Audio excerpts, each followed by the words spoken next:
5000 साल पहले Indian subcontinent में एक बड़े बदलाव शुरू हुए। इंडस वैली में पहली बार योजना के तहत शहर बने और गैंगेटिक प्लेन में उन्नत खेती करने वाली सभ्यताएं उभरी। ये दौर साउथ एशिया की सभ्यता की नींव बन गए। आज हम 3000 से 2500 BCE के बीच घटित महत्वपूर्ण घटनाओं को एक्सप्लोर करेंगे, जो आज के भारत, पाकिस्तान और बांग्लादेश के आर्कियोलॉजिकल एविडेंस पर आधारित है। तो चलिए अब शुरू करते हैं हमारा सफ़र इंडस वैली की गलियों से, जहां सभ्यता के पहले कदम रखे गए थे। हड़प्पा, जो आज के पाकिस्तान में है, वहाँ साउथ एशिया का पहला अर्बन प्लानिंग दिखाई देता है। आर्कियोलॉजिस्ट ने ऐसे स्ट्रीट्स डिस्कवर किए जो प्रॉपर ग्रिड पैटर्न में नॉर्थ साउथ और ईस्ट वेस्ट डायरेक्शन में बने हुए थे। बिल्डिंग्स स्टैंडर्डाइज मड ब्रिक्स से बनी थी, 10 × 20 × 40 सेंटीमीटर साइज की, जो सेंट्रलाइज्ड क्वालिटी कंट्रोल का प्रूफ है। ये सिटी दुनिया का सबसे पुराना कवर्ड ड्रेनेज सिस्टम लेकर आई थी, जिसमें इंटरकनेक्टेड पाइप्स मेन रोड्स के नीचे डाले गए थे। ऐसा म्यूनिसिपल इनोवेशन दोबारा सिर्फ रोमन टाइम्स में 2500 साल बाद देखने को मिला। लेकिन शहर बसाने के लिए सिर्फ इमारतें नहीं चाहिए होती, उन्हें जीवन देने के लिए चाहिए होता है अन्न, और उसके लिए चाहिए होते हैं खेती। बलूचिस्तान के मेहरगढ़ में एडवांस्ड एग्रीकल्चरल प्रैक्टिसेस काफ़ी पहले से चालू हो चुकी थी। यहाँ के फार्मर्स 6 रो बार्ले उगाते थे, एक ऐसी फसल जिसमें एक स्पाइक पर 6 रोज ऑफ ग्रेन्स उगाते हैं, जिससे ज़्यादा प्रोडक्शन होती है। साथ ही वो ड्वार्फ व्हीट भी उगाते थे, और इन दोनों को क्रॉप रोटेशन टेक्निक से अल्टरनेट करते थे, यानी एक ही ज़मीन पर अलग अलग सेशंस में अलग फसल उगाकर मिट्टी की फर्टिलिटी बनाए रखते। उन्होंने जेबू कैटल को भी डोमेस्टिकेट किया था, जो अपने हम्प्ड बैक के लिए मशहूर है, और ये दूध, खेती के काम और ट्रांसपोर्ट के लिए यूज़ होते थे। सबसे चौंकाने वाली बात यह है कि आर्कियोलॉजिस्ट को यहाँ एक 5500 साल पुराना दांत मिला, जिसमें प्रिसाइज ड्रिलिंग के निशान थे। शायद टूथ एब्सेस ट्रीट करने के लिए ये दुनिया की सबसे पुरानी नॉन डेंटल सर्जरी का प्रमाण है। जब जमीन पर कृषि का जादू बिखर रहा था, तब दक्षिण भारत में कुछ लोग अपने धार्मिक विश्वासों का एक नई रूप दे रहा था। कर्नाटका के कुबकल एरिया में नियोलिथिक कम्युनिटीज ने गाय बैल के गोबर को जलाकर बड़े बड़े एस माउंट्स बनाए। यह एक रिचुअलिस्टिक प्रैक्टिस थी। ये माउंट्स लगभग 20 मीटर वाइड और 7 मीटर ऊंचे होते थे, और इनमें 10,000 टन से ज़्यादा जला हुआ गोबर पाए गए हैं। इन माउंट्स के पास माइक्रोलिथिक टूल्स भी मिले, यानी छोटे स्टोन ब्लेड्स जो 3 सेंटीमीटर से भी छोटी होती थी, जिन्हें एरोज पर लगाकर शिकार में यूज़ किया जाता था। साथ ही रॉक आर्ट पैनल्स भी मिले, जहां नाचते हुए लोग दिखाए गए हैं, जिन्हें हॉर्न्ड हेड्रेस पहनाया गया है। जो इस बात का संकेत देते हैं कि ये सभी कैटल वर्शिप यानी पशुओं की पूजा के लिए किसी सेरेमोनियल गैदरिंग का हिस्सा थे। और अब ले चलते हैं आपको दूर उत्तर भारत के बर्फ से ढके पहाड़ों की तरफ, जहां लोगों ने ठंड से बचने के लिए जमीन के अंदर घर बना लिए थे। बुरजाहों, जो आज के श्रीनगर या कश्मीर के पास है, वहाँ के लोगों ने ठंडे और कठिन विंटर सीजन से बचने के लिए ज़मीन के अंदर पीट हाउसेस बनाए। ये घर लगभग 4 मीटर गहरे होते थे। इनमें लकड़ी के पिलर्स से छत सपोर्ट की जाती थी और ऊपर बर्च की बार्क से कवर किया जाता था ताकि ठंड ना आए। यहाँ के लोग बोन नीडल्स का यूज़ करते थे एनिमल हाइड्स को सिलने के लिए, और स्टोन मॉर्टर्स का यूज़ करते थे वाइल्ड बर्ले को पीसने के लिए। सबसे खास खोज थी कुत्तों का जानबूझकर दफनाया जाना। एक कुत्ता तो रेड ऑर्क से सजा कर दफनाया गया था, जो बताता है कि ये एक रिचुअल पर्पस का पार्ट था। ये सब प्रैक्टिसेस दिखाता है कि साउथ एशिया में अर्ली डॉग डोमेस्टिकेशन की दौर शुरू हो चुकी थी। 2900 BC के बाद भारत की धरती पर नई सोच, नई टेक्नोलॉजी और नए शहर उभरने लगे। कलिबंगन आज के राजस्थान में दुनिया का सबसे पुराना प्लाउड फील्ड मिलता है, जहां मिट्टी के फरोज अब तक प्रिजर्व्ड हैं। ये फरोज क्रॉस प्लाविंग दिखाते हैं, यानी एक ही खेत में 2 अलग अलग क्रॉप्स के लिए हल चलाया गया था, एक वर्टिकल और एक हॉरिजॉन्टल डायरेक्शन में। शहर का डिज़ाइन भी यूनिक था। यहाँ एक डुअल सिटाडेल स्ट्रक्चर था, जिसमें 4 मीटर्स मोटी डिफेंसिव दीवारें थी। सिटाडेल के अंदर 7 फायर अल्टर्स लाइन में लगे हुए थे। इनमें राख, टेराकोटा के टुकड़े और जली हुई हड्डियाँ मिली हैं, जो शायद किसी बलि प्रथा का रिचुअल सेक्रीफाइस का प्रमाण है।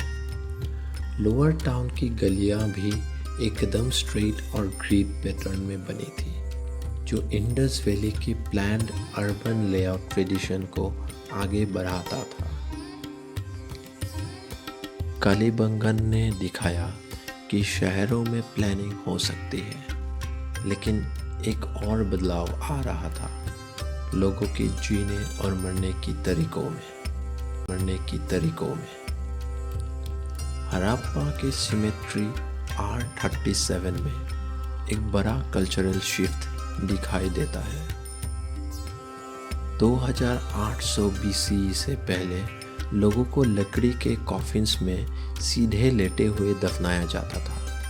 साथ ही उनके पास मिट्टी के बर्तन वही रखा जाता था।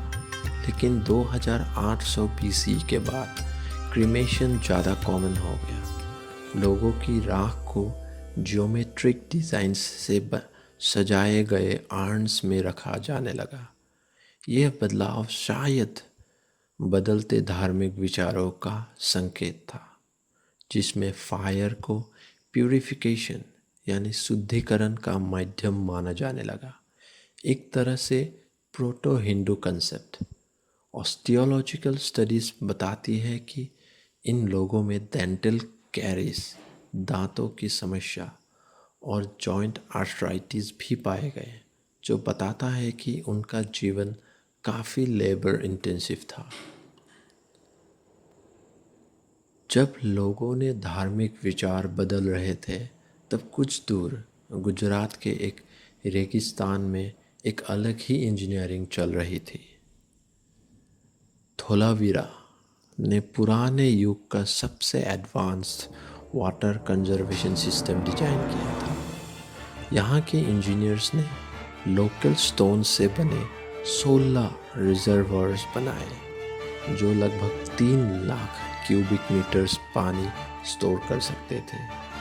मानसून के दौरान सीजनल स्ट्रीम्स का पानी डाइवर्ट करने के लिए ग्रेविटी फेड चैनल्स का यूज़ करते थे, यानी बिना किसी पंप के पानी खुद व खुद नीचे के तरफ बह जाता था। शहर में एक 10 मीटर गहरा स्टेप वेल्स भी था जिसमें सीढ़ियाँ पानी तक जाती थी। ऐसा डिज़ाइन आज भी गुजरात के कुछ इलाकों में यूज़ होते हैं। ये पूरा सिस्टम लगभग 15,000 लोगों को सूखे के समय में भी पानी सुविधा देता था। और अब चलते हैं गंगा के किनारे, जहाँ एक नए तरीके की खेती ने जन्म लिया।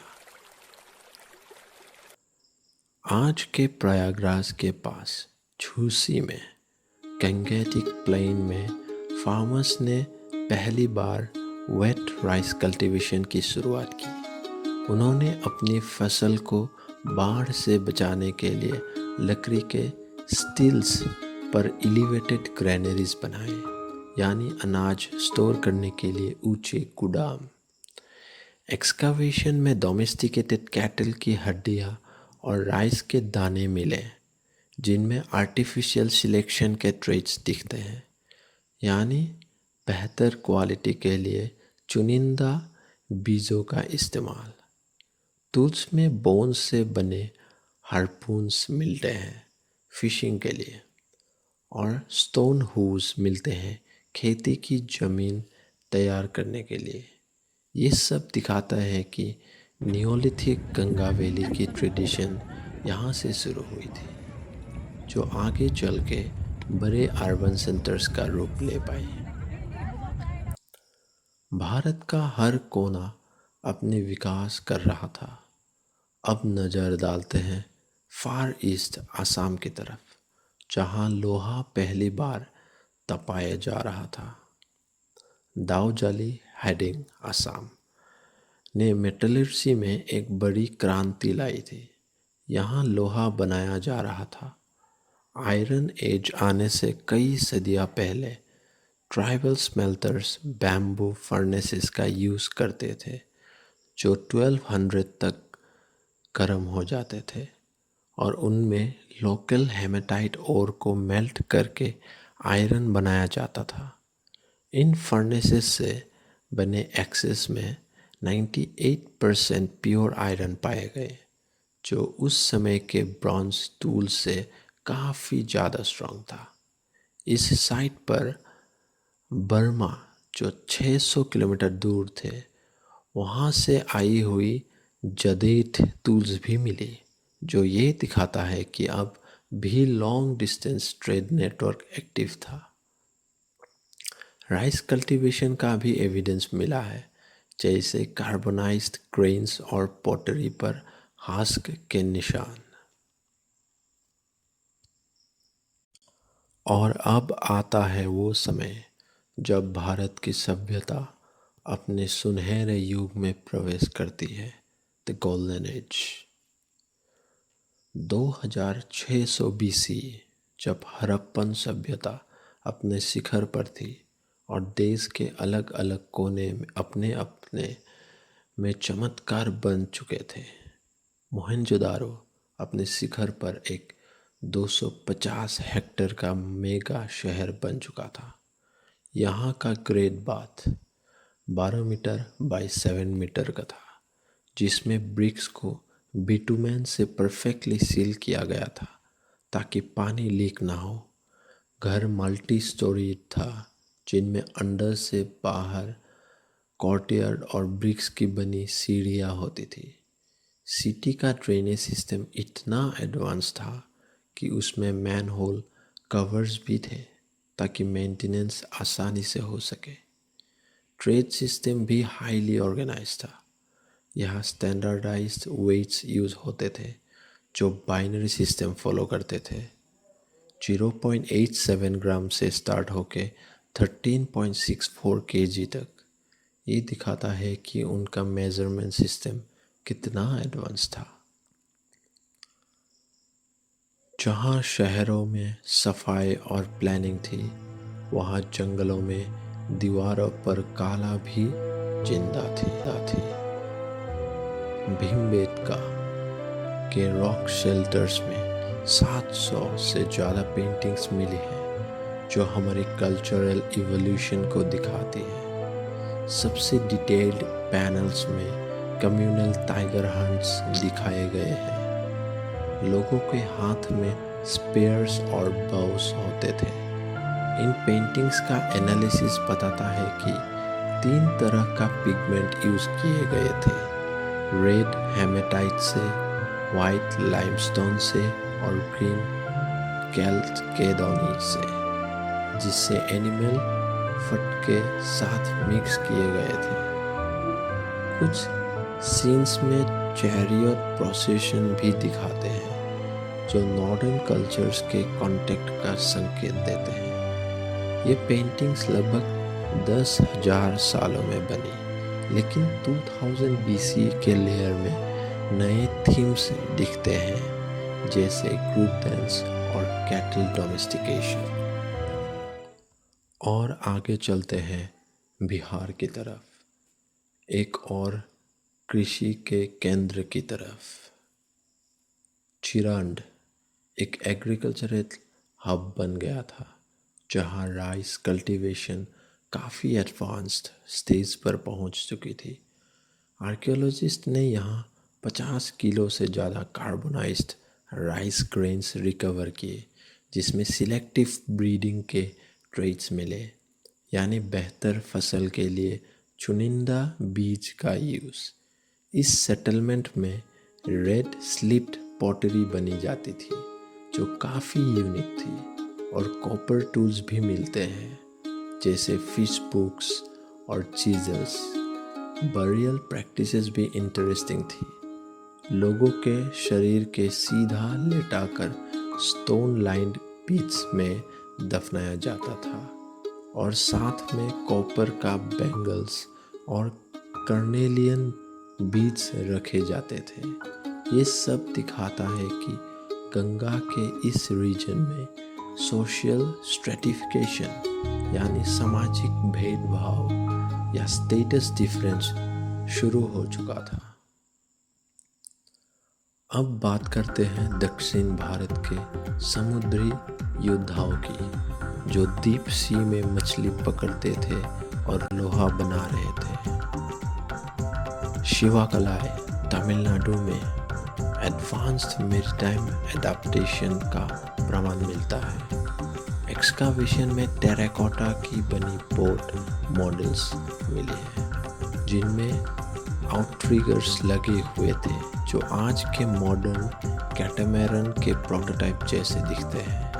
साथ ही स्टोन नेट सिंकर्स और फिश बोन डिपॉजिट्स मिले हैं, जो बताते हैं कि यहाँ डीप सी फिशिंग होती थी, ट्यूना और शार्क जैसे मछलियों के लिए। सबसे इम्पॉर्टेंट बात यह है कि यहाँ आयरन स्लैग भी मिला है, जिसका डेट 2600 BC है, जो इंडस वैली के समय का है। मतलब दक्षिण भारत भी उसी लेवल की टेक्नोलॉजी यूज़ कर रहा था।